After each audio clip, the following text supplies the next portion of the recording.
Om Swastiastu. Perkenalkan, nama saya Niko Malia Janti, nomor absen 33 dari kelas 11-10. Di sini saya akan menyampaikan hasil ulasan saya berdasarkan artikel yang berjudul Tantangan Pancasila sebagai Ideologi Negara di Era Digitalisasi. Berikut adalah analisis dan jawaban yang didukung oleh data atau fakta yang bersumber dari konten artikel tersebut.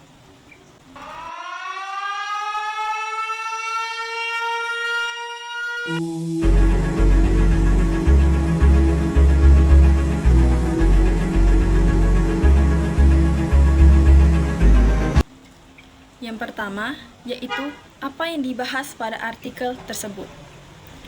Artikel tersebut membahas tentang tantangan yang dihadapi Pancasila sebagai ideologi negara di era digitalisasi atau perkembangan teknologi digital. Artikel ini menyoroti bagaimana arus informasi global yang cepat, penyebaran budaya asing, dan kemudian akses terhadap ideologi lain melalui platform digital dapat mengikis atau menggeser nilai-nilai Pancasila dalam kehidupan bermasyarakat dan bernegara di Indonesia. Atau substansi dari nilai-nilai Pancasila itu lebih mudah dipahami. Namun di tengah globalisasi, bagaimana Indonesia mampu menjadikan Pancasila sebagai jati diri dan eksistensi Pancasila harus terus dijaga di tengah era globalisasi untuk menjaga segala potensi ancaman bagi negara melalui implementasi nilai Pancasila dan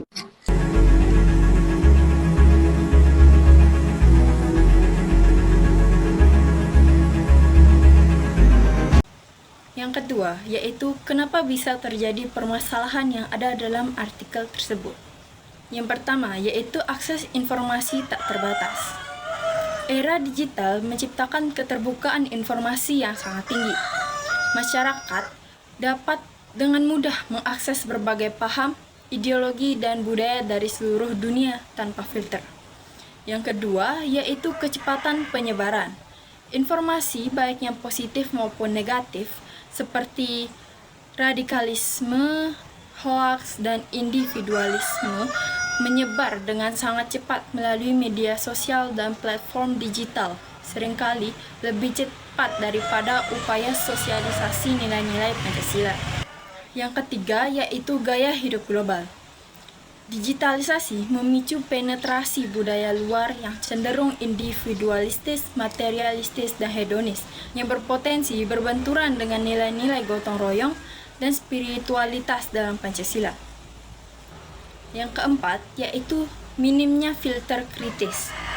Banyak pengguna, terutama generasi muda yang belum memiliki literasi digital atau filter ideologi yang kuat untuk memilah informasi dan paham yang sesuai dengan nilai-nilai Pancasila.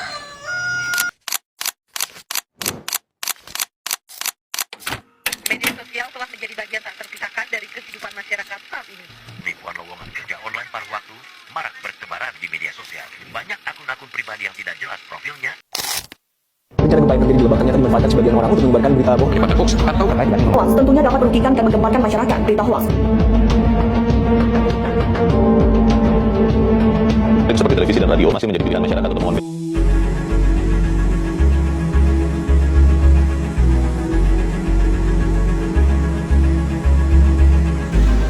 Soal yang ketiga, yaitu bagaimana solusi solutif yang bisa Anda tawarkan sebagai generasi muda terhadap permasalahan yang dibahas dalam artikel tersebut. Sebagai generasi muda, berikut adalah solusi solutif yang bisa ditawarkan untuk mengatasi tantangan Pancasila di era digital. Yang pertama, yaitu penguatan literasi digital dan ideologi. Literasi digital yang saat ini marak diperbincangkan masyarakat, yaitu kemampuan atau keterampilan dalam menggunakan media massa dengan bijak dan efektif, serta luasnya ilmu pengetahuan dan teknologi dalam mengakses dan menganalisis informasi atau berita, membuka luas kesempatan bagi generasi muda.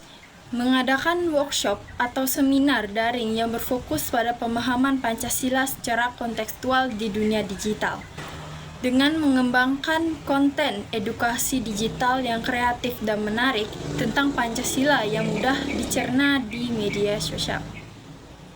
Yang kedua, yaitu pemanfaatan teknologi untuk sosialisasi. memanfaatkan platform digital yang populer seperti TikTok, YouTube, atau Instagram untuk menginternalisasi nilai-nilai Pancasila melalui tantangan storytelling dan visualisasi yang relevan dengan kehidupan sehari-hari generasi muda.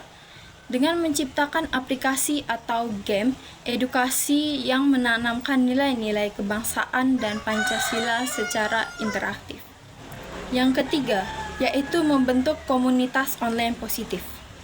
Membuat komunitas atau grup daring yang berfokus pada diskusi kritis dan konstruktif mengenai isu-isu kebangsaan dan perspektif Pancasila, seperti melawan hoaks, ujaran kebencian, dan paham radikal dengan menyebarkan narasi kebangsaan yang positif dan berdasarkan fakta.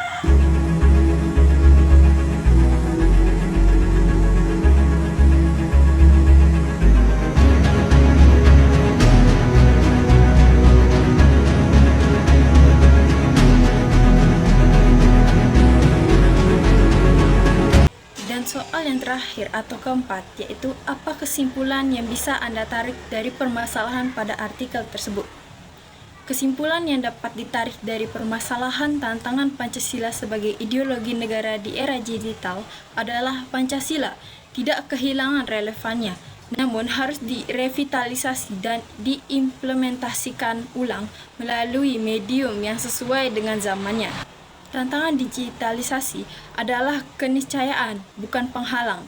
Kunci untuk mempertahankan Pancasila adalah dengan menjadikannya pedoman kritis bagi masyarakat, terutama generasi muda, dalam menyaring arus informasi global.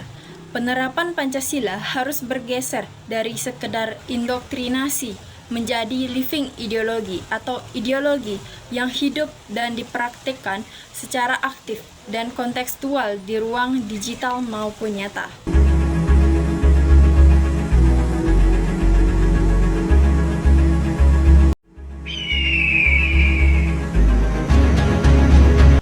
Dan itulah hasil ulasan saya mengenai artikel yang telah diberikan.